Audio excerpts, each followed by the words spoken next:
Hello and welcome to episode 5 of the PureClarity podcast. Today we are going to go on a sort of journey of reflection, review and prediction as to the trends and challenges that e-commerce businesses have faced throughout not only the pandemic, but moving out of the pandemic into 2021 and how they've addressed them.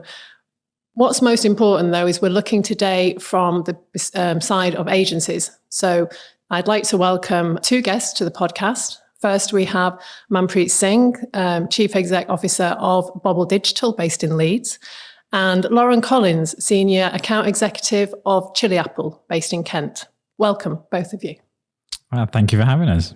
Thank you.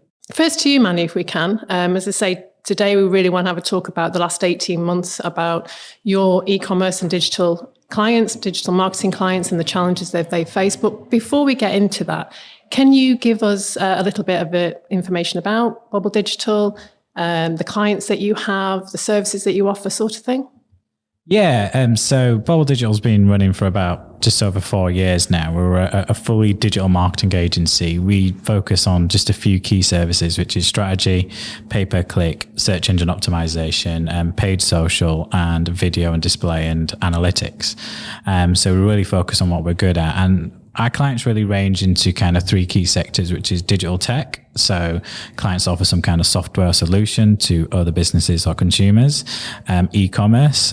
So our e-commerce clients range from B2C to B2B, from anything within the, medical to furniture and home to, musical and appliances through to accessories. And the last element of our clients is really B2B focused as well. Really good range then. Yeah, it's good to be working with a range of clients like that. And Lauren, over to you. Could you tell us a bit more about Chilli, please? Yes, I'd love to. So Chilli has been running for about 8 years now. So we're a web and app development agency. We focus on e-commerce, SaaS products, and obviously apps as well. The majority of our clients sort of sit... Well, we have a range really. We've got interior design, manufacturing clients that sort of range from B2C to B2B. We have a lot of clients in the med sector too. But what makes us slightly different from other agencies is that we have an office based in the UK in Kent, which is the Apple side of the company, and all of our development is based in India. So that is why we're called Chilli Apple. We don't outsource our development. So there's much of my colleagues that sit next to me in the UK office, even though they are in India. So that's what we're slightly different with. But yeah, it's a good company. It's great. We do a lot of support and maintenance packages. We like to keep our clients close to us and focus on how we can enhance their e-commerce experience or apps as well. Fantastic. So great. So between the two of you, the 2 agencies, we've got a real mix here. We've got a real good coverage of understanding of the challenges that e-commerce businesses are facing at the moment. Fantastic. Yeah, I would say so. So before we get into the podcast, I'd like to ask if, don't forget to follow, like and subscribe our podcast to keep up to date with everything e-commerce and what's going on with PureClarity. Manny, can I turn to you first? We know from what we've seen in the media, the press, the news, all over the e-commerce industry updates, is that most businesses have faced major challenges over the last 18 months. Some sectors have grown, some, people have had to adapt their businesses. But for your clients specifically, has the pandemic impacted your clients? Different clients in different sectors have been impacted in many different ways. So the first thing is that overall it's been very, very positive. Clients have seen a surge in online sales. Specifically in, some of our clients in home and furniture. One of our clients, which was doing medical supplies related to PPE, has just gone through the roof, obviously, because everybody wanted gloves and masks and antibacterial equipment. But our home furniture clients in particular saw a significant increase in demand as people started staying at home, saving money, and starting to do more things around the house and making the house a bit more comfortable to the new normal, which was, work from home. Some of our other clients saw a little bit bit of an impact, particularly in specific fashion. I would say where, people weren't probably buying, specific, clothing wear as much as I'd say homeware or appliances or accessories. But each sector has been impacted differently over the last, I'd say 12 to 18 months. You've had clients that have been impacted by the international shipping, which has got nothing to do with the pandemic, as well as dealing with that. And that's seen a increase in surging costs of delivery. With everyone being online in particular sectors, the level of competition online for bidding around PPC, paid social, and trying to get coverage with even like stuff like Google shopping campaigns has increased the general overall cost per click. And we have seen general cost per acquisition go up. But as a result of, looking at, particular software and third-party applications such as personalization, we've been able to increase, average order value and basket value, which is the key for clients. One of our clients in particular, Comfy Homes, had a physical store, and because of the pandemic, decided to just become an online store. Amazing. And took that dip and realized they don't need the physical store. They just need the warehouse. They just need their staff. They can sell online.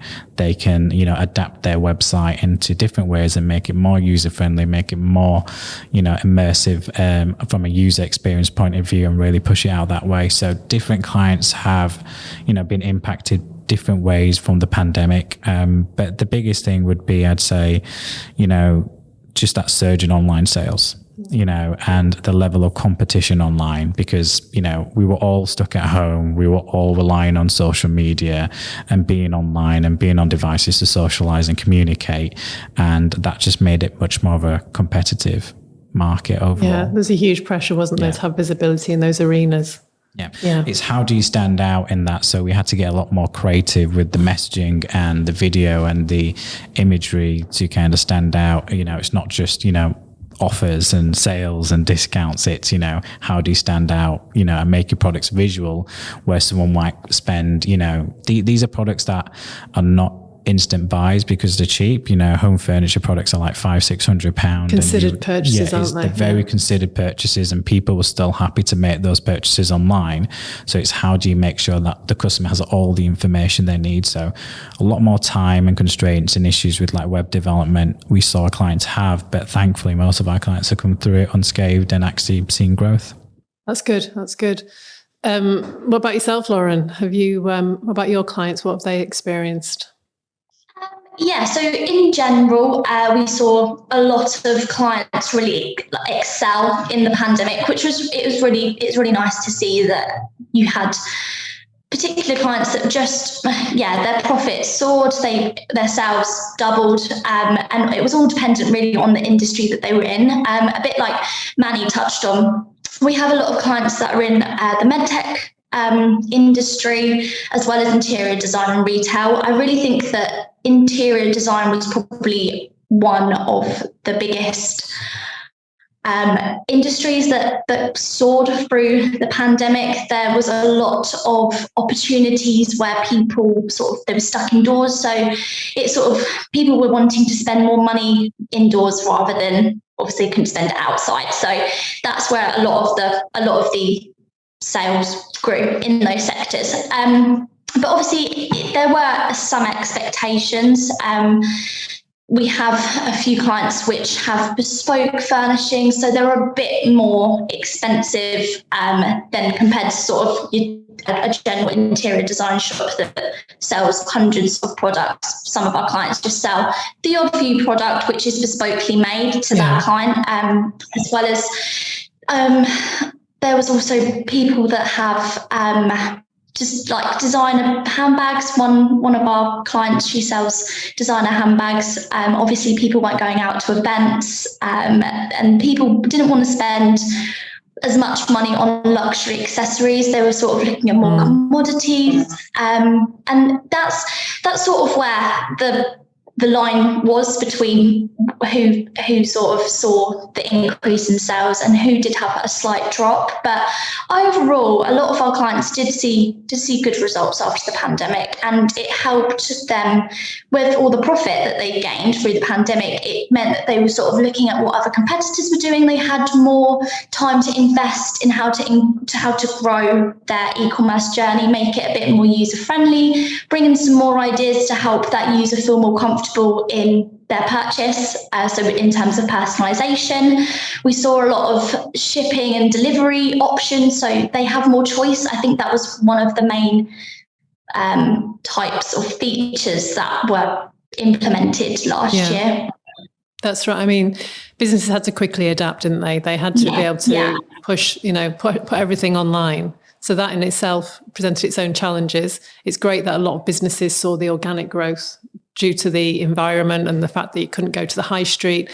But again, I think from the market research that we conducted earlier this year, a lot of the challenges were about, the ability to adapt very quickly. They did see organic growth. And now what we see that they're finding is that organic growth is slowing down somewhat now that we have Freedom Day, things are opening up again. So people are now moving back to the high street. And it's maintaining that level of growth. So there are a number of, challenges that e-commerce businesses have faced. But that's the key there. I feel like when we say what has impacted, our clients in the industry, I think it kind of forced companies' hands, as we just said, to kind of really, and Lauren said it quite well there, kind of really take a step back, evaluate the online presence, have a look at the competition, because I always felt like the marketing department was almost seen like a necessity. Some clients at the start of the pandemic, I don't know if Lauren saw this, is they cut back on the budget, and we were in a recession style format in terms of what's going on. And the worst thing you can do is cut back on budgets when it's a recession. To increase market share, you need to increase your budgets. And that's hard to say, obviously, from our perspective as an agency. We want clients to spend more. We don't know the financial constraints that the pandemic had an impact on them. But it really did force businesses' hands, and businesses really started to look at digital marketing. And I feel like if we were already at the start of a digital age, the industrial age is kind of like dead now. Like we've seen an evolution of the digital age, then we'll always look back in like 20, 30 years as that's when the digital age really kicked on. Yep. Pandemic kind of forced the digital age hands, where businesses, specifically in e-commerce, had to really look at, well, how do we make, online shopping online so much easier and immersive for customers so they don't have to come into retail. So it emulates that in-store experience. Yeah, absolutely. I agree. Yeah, I think as well, where we didn't know how long this pandemic was going to go on for. So I think, like Manny said, people were holding on to their budget because I think there was uncertainty of how long this was going to go on. And it was probably at the beginning was a bit of a risk. Like, do we spend all this money, or is all of our shops going to be back open next week? I think that's why there was that sort of delay in digital transformation. But I think where it's it has been 18 months now. So I think a lot of people feel more comfortable to really push the profits into the e-commerce side of their business. Mm-hmm. A lot of our time at that point really went into strategy. It was a consolidating and, hand-holding our clients and saying, right. They were looking to us as experts. We're the agencies, they're saying, well, you guide us. What do we do here? And it's hard to kind of tell clients what to do because, no one's ever faced a pandemic unless someone survived the Spanish flu over 100 years ago and is still living. Maybe they could give us some advice. But from our perspective, we had to really dig deep into start looking at trends and analysis and data to see what everyone was doing online and, providing that, a level of comfort to clients and assurance essentially to say, right, this is the strategy to move forward, because then we had to very, very quickly be agile and adapt our strategy for clients and then give them the assurance that this is going to work. Yep. Yeah, the trends of what we're seeing in buying behaviors and preferences and what the expectations are of customers and making sure the foundations were right for your clients, I guess. Yeah, definitely. So it's what I have found interesting, and we've mentioned this previously, but we did a big piece of market research to over 250 UK larger SMEs this year.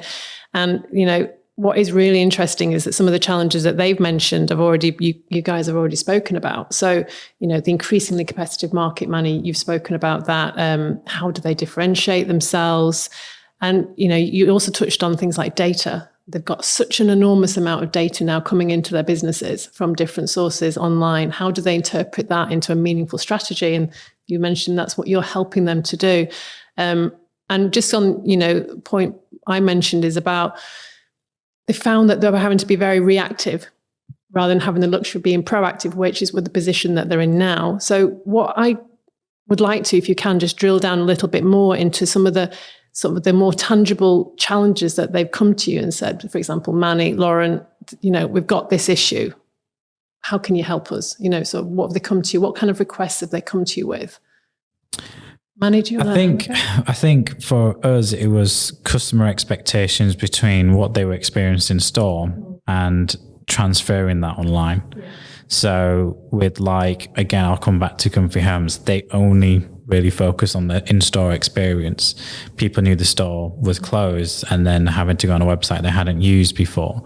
A lot of the queries that clients came up to us in terms of why are so many people bouncing off our website? We're getting so much traffic now to our site. We're getting so many more inquiries, but people aren't ordering and the order value is low. And, how do you prioritize certain products? So it's kind of taking that physical store setup and then creating it online. Mm-hmm. And that was one of the hardest things that we had to deal with. So it's stuff like, managing customer expectations in terms of the ease and use of the website, being able to find the products easily. So a lot of the work we had to do with clients was reevaluate the whole e-commerce website in terms of how it's set up and how it operates, understand through, third-party data platforms. What really helped was PureClarity in terms of understanding what products they were viewing, and, what products they were buying to tell clients that actually, these are the areas and these are the products that need to be on the homepage. These are the products you need to kind of be adding to the basket elements as other consideration products. And this is how you can increase basket value. This is how the imagery needs to come through, because they had to refocus all their imagery to be at much of a higher quality to showcase all their products. This is a client with over 20,000 products online that they sell. Good SKU count. So I have very, very high SKU count, and it made the merchant center very, very difficult to manage as well. I must add. But yeah, customers, consumer behavior changed as well. They weren't behaving the same way they were in store as they were online. A lot of things in the pandemic highlighted, a lot of greed from certain businesses around furlough, and some businesses were getting a bad rep. So they were more attracted to businesses that were being real supportive and supporting local businesses and, really showing that they cared and understood what the people were going through pandemic, because the pandemic was about, how everybody had to be locked down and isolated in their homes to protect everyone else. So there was a mental and physical shift as well that you had to consider from a customer expectation point of view. And it's just transferring those expectations in terms of how they communicated and how you communicated that to your customers in terms of we understand what you're going through. Here's some authentic content. Here's how we can advise and support. Here's what you can do. So you have to really think out of the box in terms of how you engage with the customers. But it's not all about new customer acquisition. It's keeping existing customers loyal and showing them that you're still there and you're supporting them, because it wasn't about, we're still here, buy from us. It's we're here to support you through this pandemic kind of message. That's interesting. And I think that's a really good takeaway from today, is about making sure that you're aligned from a moral and ethical point of view, isn't it, with the customer? I think that's very much a winning formula there. Yeah, definitely. I felt like a lot of customers that really focused on good quality content that was authentic, caring, and really took resonance with the customers in terms of what was going on at the time served them better. Yes. It wasn't a sales approach content. It wasn't a sales approached strategy. It was more of a, we're here to help. Here's what we're doing to help our local communities. Here's how we're supporting the NHS, etc. And that kind of shift in consumers' behavior online became real, and customers then affiliate themselves with brands that align with their values. And if you don't align with their values, then that's a key element. So you had to hit that element of what was going on at the time. Yeah, and it's very much a consumer preference at the moment, isn't it, to buy from brands that align with how they feel and see society. Yeah. That's interesting. I like that one. Lauren, how about yourself? Yeah, so a lot of, like Manny said, it was meeting client expectations, meeting customers' expectations. Obviously, with the pandemic, there was people were shifting more to e-commerce and sort of investing into the e-commerce. So it was more hold-handing your client and saying, right, let's try this with the e-commerce website. Let's make your customers feel at ease when they're purchasing. Let's make the flow nice, simple, not too in your face where they just get too overwhelmed and they want to bounce straight off the site. I think that was important, is in the retention of their customers, even if they didn't have that face-to-face client and customer meeting. I think that it was trying to just ease that user journey. As well, one of the biggest challenges that a few of our clients faced was with the difficulty within the supply chain. Obviously, it caused a lot of issues with the manufacturing of raw materials. It meant that shipping rates increased, delivery lead times increased, and I think it was just all a bit manic when the pandemic first started. I think that when that all happened, the main client expectation was to try and deliver a realistic expectation to their customer. So if I landed on somebody's site and I knew that, say for instance, if I was in an interior design website and I wanted to purchase something, if that brand is telling me my delivery lead time, at least I know that, and I know that that's fine. I know that you've told me that, and it's trying to balance that and let your customers know that this is the expectation. I think that was one of the. I think this all goes back to that. What Manny said about emulating the in-store experience. So when people are landing on the website, it's having that one-to-one dialogue, so that it's a one-to-one conversation. You're feeling valued, that website knows you, that they want you to buy from them, and they're going to show you, give you things that they know that you like. But equally with the aligning of the values throughout the pandemic, I guess a lot of customers couldn't get out to shops. They didn't want to be paying unrealistic delivery charges. So businesses had to accommodate, and try and support the online buyer by either cutting their delivery prices, or you say, Laura, making it more realistic. You can have this, but it is going to be in 7 days because it's coming from X, Y, or Z places, but being very transparent, no hidden agenda there at all. So that, all goes back to that. I think that moral support of the communities that we're going through, and, talking to people as an individual rather than just like buy from us. I don't care who you are. It's Manny. We know you like these Bobble sweaters in blue. Would you like one in pink, orange, and yellow? And we can have it to you tomorrow, free of charge, free delivery. Wouldn't that be amazing? But that's difficult when you're a local, Wakefield-based home furniture store, or you're a Bradford-based niche Lloyd Loom furniture store, which some of our clients are local, niche, e-commerce clients that had to really use the online as a way to get people in store. And when you had to change a strategy from that was one of the biggest elements in terms of how they had to differentiate themselves in the last 12 months, because, then you're competing with, the national chains that can have larger budgets and have already really invested in that. So they were already in the back foot for most of the period. So it was helping them catch up and showing them a new way forward. And with some clients, there was, like, oh no, we're just a local chain and we don't need to worry. It was like, well, what if people don't want to come back to your store? You need to have a plan B. So it was kind of helping that whole education process in terms of where they were as a business and how their customers' behaviors online were changing to physical behaviors as well. I think like over the last four months, to try and really manage that client customer expectation, I think I've seen a lot of multiple delivery options, a lot of different payment solutions, just to give that customer a choice that they then sort of, it's more of a trusting element to it, that you're giving me more options, which you're giving me more reasons to want to buy from you. So one example is that the buy now, pay later Klarna. I think when the pandemic was sort of,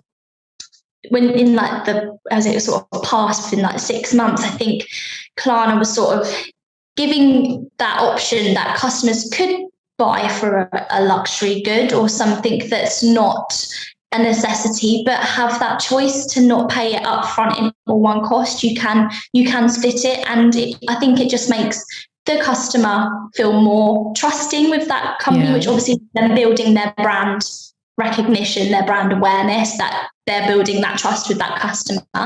Yeah, it's like the old, if you didn't have PayPal in the old digital era, people would say, well, you're not giving me many options. I don't always have a credit card.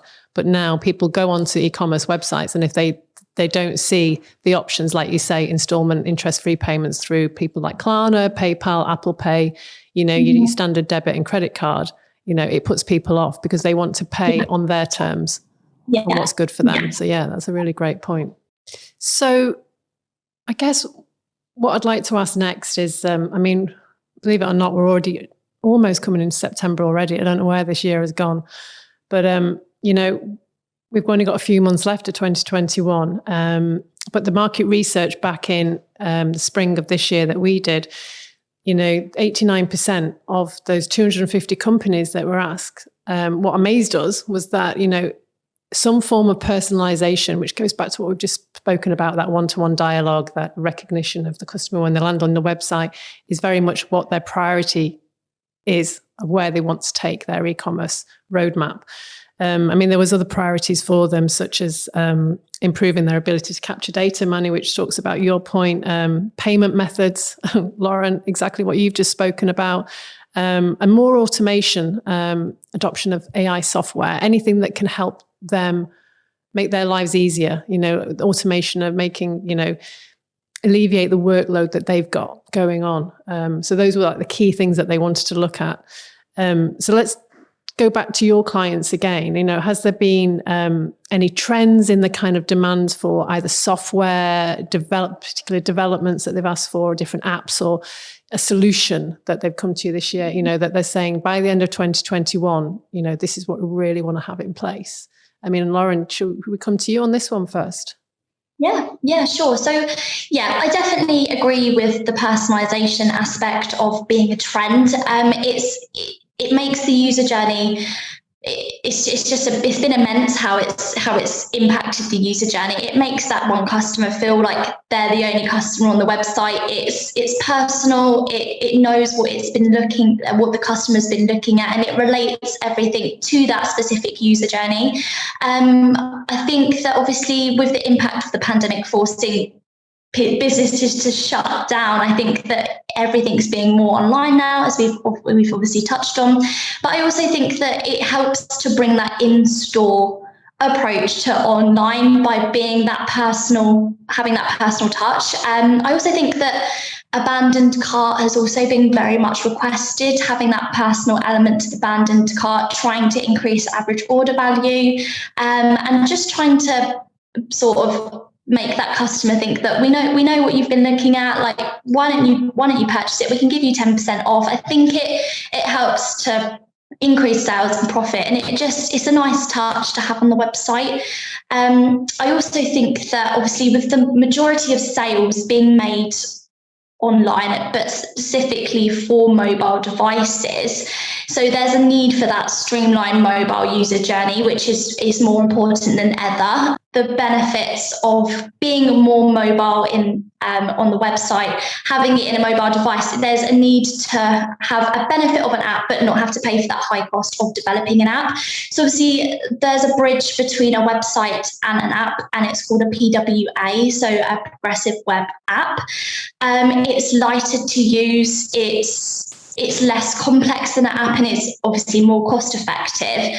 I think that it's you don't have that memory or weight on the phone. It just helps with the user journey, and that's been a lot of requests this year, just to put something out there in the market which is slightly different. Your users have another way of using your website, purchasing from your website, and I think also with another benefit is that you do not have to pay for the commission of Apple or Google.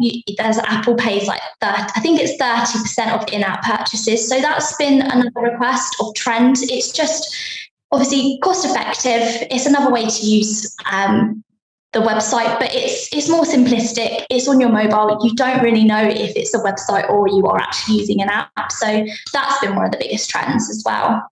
I know, I don't know about yourselves, but I have a ridiculous amount of apps on my mobile phone now.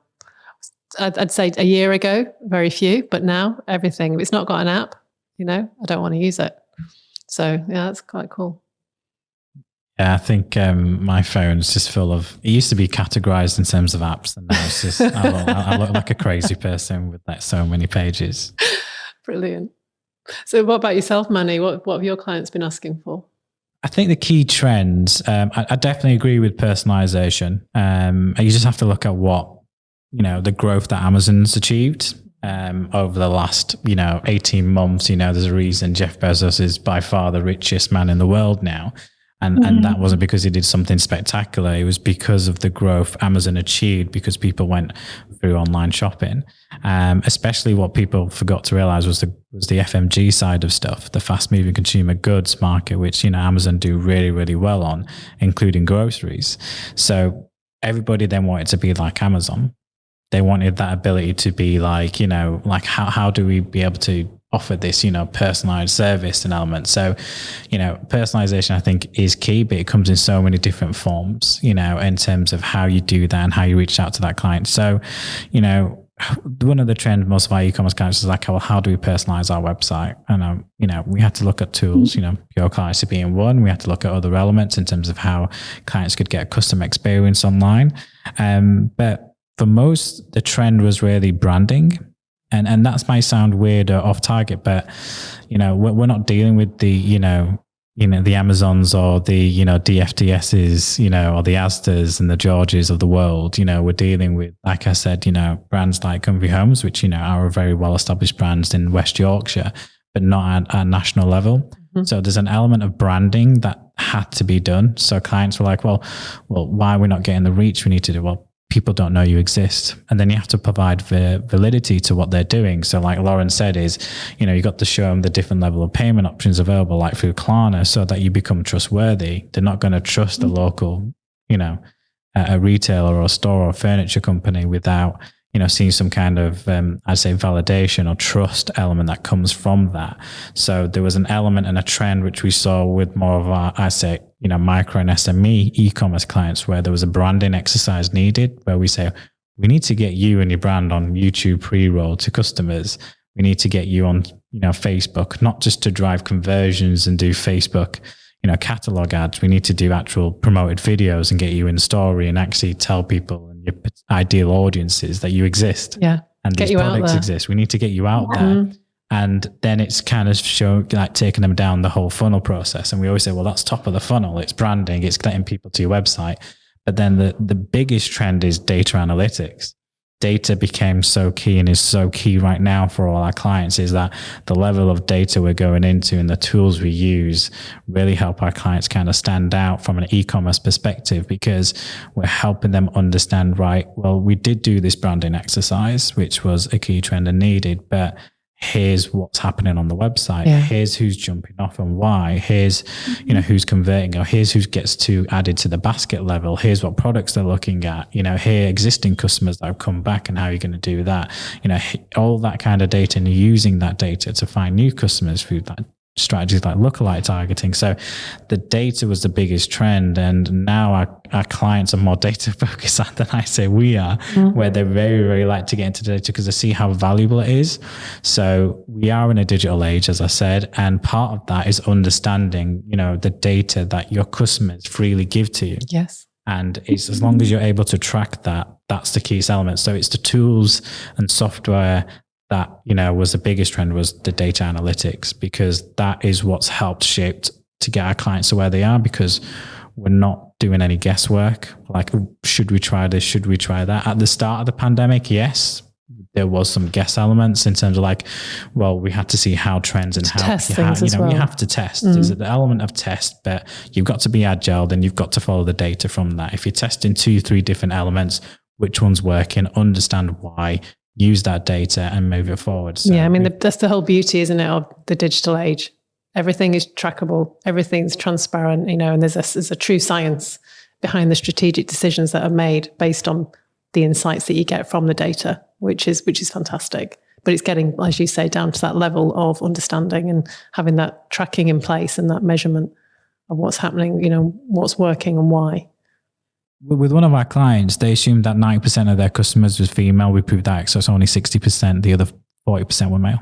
Wow. So they didn't even, they assumed what they assumed because of the physical store, because they assumed it's more female based. But we said, actually, there's an element here where we need to target your ads to male customers as well. You're missing out on a particular market here and a particular audience based on the data we've tracked. And that introduced them to new ideas and helped them do further product development, which helped them again stand out and offer new products and services to the type of customers that they now know come to their site. So I guess, well, it's been a strange 18 months, no matter what anybody says, but we said no one could predict what the future trends would be. We didn't know what the last 18 months was going to bring, but we are getting back to business as usual, okay, in most senses of the word. I'd like us now just to, take a crystal ball each and, I'd like you guys to take a crystal ball and let me know what you think, what you predict to be the main e-commerce trends for 2022. I don't think we should go any further beyond that because things are changing so quickly. But if you had your crystal ball now, Manny, what would you say would be the new trends people will be asking for? I'm just going to go based on what I know our clients are requesting. So I know that our client, one of the things we're trying to push to our clients is 3D visualization, which is because people aren't going into the store as much and being more online, and a lot of these products are, whether it's fashion, retail, clothing, they want to visually see that better than just in an image or a small product demo. And there are tools and software out there that we're trying to partner with right now where people can use their mobile phones when they look at the product and actually place that couch in their room. Fantastic. So they could see what that couch could look like in a particular corner. They could see what that shelf would look like on the wall. They could see what that, plant could look like in a corner of the house, see what the mirror looks like on the wall, etc. So they can actually physically place the product through using 3D visualization and what essentially is augmented reality through mobile devices, through, doing that. And I think AR and, video, augmented reality is going to be a big trend that we're going to see a lot of immersiveness is as we've entered this new digital world. Beyond that is when you're in a physical store, you can speak to someone and ask about products. Customers are still struggling with that online in terms of getting to talk to someone. Now, smaller businesses will struggle because of budgets and tools, but online customer support is everything. Yes. I recently made a purchase for a mattress through a company called Otto. Oh, yeah. And the only reason I did that was because I was able to talk to someone on the chat and actually haggle the price down and get some elements, as I would do. I mean, this wasn't a small purchase. This was, this cost me like 800 quid. Yeah. So again, it's not it's a thought considered product. You want to be able to talk to someone when you're spending 800 quid on a mattress when you can't sit and feel on it and you can't be in store and it's all online. And you want to know you're getting best value for product and you're out there looking at Simba and stuff like that and other mattresses to compare. So having that ability to talk to a sales rep who knows the product and having that availability at certain times of the day, I think will be another trend that I'll see a lot more customers adapt to. Yeah. And finally get on board with social media if you haven't already, because of the tools and the ad formats in terms of what it's going to give. Is we did this stat when we did a presentation just in end of 2020, year on year, there were 300 million plus more people on paid social platforms in terms of new users globally. The numbers of people on, social platforms like Facebook, Instagram, TikTok, over 1 billion active users now. And it's not just a young demographic. No, platform. My mum's in her 70s and she's actively on social now, much to my horror. I know. But buying things left, right and centre. And yeah. I had to finally set my mother up with a Facebook page, a profile a few months ago. I wasn't happy about it. And she's friend requested. Yes, already. But it's that extra number of users on, it's become a much more valuable platform for businesses to use. And it's like, video and communicating that and becoming more immersive in paid social. So there's always going to be something new. TikTok didn't exist 2 years ago, and look how big it is now. And the next thing will come. So if you're not there and you're not understanding how paid social works, you won't be able to take your strategy onto the next platform and look how you can use that platform moving forward. Yeah, they're very powerful channels, aren't they? I mean, even just going back onto your customer support, you've got your live chats. And we find, there's a lot of e-commerce companies now that want that personalized Autobots as well for when they're not in, so people can actually ask a question and it will give a really nice, clean answer, try and answer when people aren't actually available to talk to people if it's 3 a.m. and someone's shopping online, so there's, giving it that 24/7 support as well. Yeah, really key. Yeah, I like the 3D visualization though. Yeah, that is very exciting. What about yourself, Lauren? What does it look like in your crystal ball? Oh, well, yes, I totally agree with Manny with the 3D visualization. It's bringing that augmented reality aspect of it. So obviously you can't go in store, so I want to see what that table is going to look like in my dining room. So I think it's such an amazing piece of technology. It's actually quite mad how that is changing and it's becoming a trend. So I definitely think that that's going to be on the radar. I also think, touching on customer support, like you said, Joe, there's been a lot of people who do have PureClarity that are interested in this live chat. It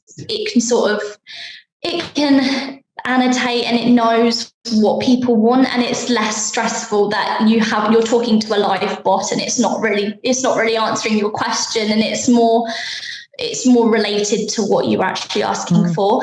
I think to sort of go a bit one step further is what I think will be a trend maybe in 2022 or maybe beyond. I think that obviously with having Siri and FaceTime on your iPhone, I think that will probably be incorporated more into live chat. I think that it will be a bit more fluid in the terms that you can, I don't know, you can FaceTime somebody that is, say for instance, if I bought something from IKEA, a flat pack, and I really didn't know how to put it together, I don't want to waste my time by going back and forth on a communication live chat with somebody that works at IKEA. I could just simply FaceTime them, do a video call, and they can tell me how to put that together. I think it will save a lot of time, but I think that might be a trend. I'm not too sure, but that's what my crystal ball was telling me. Excellent.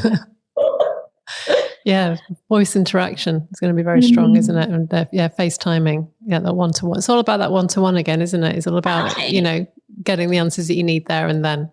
Yeah, exactly. So those, crystal ball predictions, it's going to be really interesting to see if they come to fruition. And it's only around the corner. So what are you going to do then, Manny? You've mentioned a few things there with the paid social, 3D visualization, and that online customer support. How are you at Bobble Digital going to adapt your services to be able to offer that? The first thing, and I've already mentioned this, is it's going to have to be data and research above all else. It's about understanding the online trends and analysis, following that analysis and seeing what impact that has. A lot of testing and understanding the data and what that means. So understanding what customers want, what's causing their drop off, what feedback are they giving, on the website, and what are they basically telling our clients, and our clients need to start paying more attention to our customers. Secondary, it's, to offer stuff like 3D visualization is not something we do or develop in the house. So we have to create strategic third partnerships. We have a very good partnership with PureClarity. Is there something we offer that has helped us in a way where we can use the data to support our PPC campaigns, our paid social campaigns, because we know what products, how to retarget, which custom products to focus on specific ads. So, working with partners like PureClarity and looking out for other strategic third partner suppliers that, can offer stuff like 3D visualization, where it can tap into our data and analysis. It can offer the client a lot of value in terms of what the customer needs and wants are, help the customer and the client stand out in terms of their offering on site, but also help us understand that data analysis again further to really, tell clients what's working and what impact it's having. Yeah. Yeah. Partnerships is key, isn't it? Working with specialists in each arena. And what about yourself, Lauren?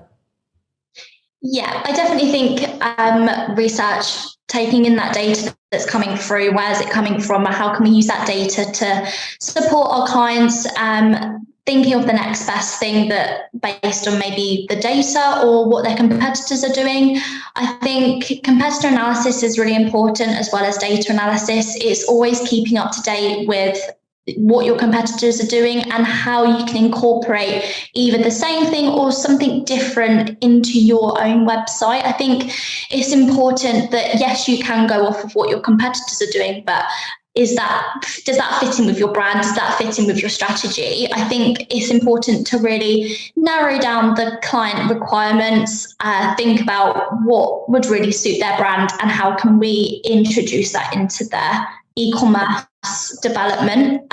But yeah, also having a partnership, like Manny said, especially with PureClarity, it's really helped to open up our clients' eyes into what we can do that's cost effective. I mean, installing PureClarity, it's cost effective. You can see the results, you can see the data, and it's really just sort of helped our clients to see what is happening on their site behind the scenes that they can't see physically. I think it's really helpful to them. I mean, we've talked a lot about, what the challenges that people have faced, your clients have faced, and, what they've come to you and how you've helped them, with the great successes that they're seeing and, what you see the future being. But if I was to ask you, Manny, one thing that, if you can tell the listeners today, one takeaway from today, what would it be? Build a relationship with your customer. Right. Yeah. At individual levels if you can, or segment them as best as you can. Now, there are different avenues for clients and anyone who's listening to us as a business or anyone who's working in a marketing function to do this. That can be done through, content, engagement, personalization, web optimizations, third partner tools, how you communicate via email and social media, video content. So there's so many things you can do to engage and build relationships, but it's creating long-lasting quality relationships with your customers. It's about trust, isn't it, as well? Trust, reaching to their values, offering them something that's unique and standing out, but nurturing that relationship in the long term. Don't just see your customer as one sale, see it as a long-term relationship if you can. Value them. Because customer retention in volatile markets, and we don't know how the market's going to change in the future. It's your existing customers that will make sure that your business is still standing around. They're going to be bread and butter, aren't they? Essentially, they're your cash cow. Essentially, so look after and build relationships with your customers. Great, thank you. And a final point from you, Lauren. What would be your one key recommendation for our listeners today? I definitely think building that relationship. I like what Manny said with you want to think of it as long term, not short term. You've also got to think, am I right for this client? Is this client right for me? It's got to be a partnership that's equal. I also think that businesses are going to have to adapt their user journey. The e-commerce world is just going to be more and more user focused. So I think there'll be needs to sort of invest into A/B testing, see what works for the client, see what doesn't work. I think you've got to give options and data-driven insights, and definitely customer segmentation as well. Fantastic. Well, I think you gave them 5 recommendations there in one sentence, so thank you. That's cool. No, that's cool. Thank you. The more value for our listeners there. So I'd like to thank you both. That's been really cool talking through what you felt was going to be the future, what we've seen in the past, and thank you for joining us today. No, thank you for having me. It was a pleasure to meet both Lauren and yourself. Yeah, great. Thank you, Lauren, too. Thank you very much for having me. It's been a pleasure. I hope you've enjoyed this episode of the PureClarity podcast. Feel free to follow us on all social media, podcast and podcast. And if you'd like to find more, don't forget to subscribe, and look forward to seeing you again soon.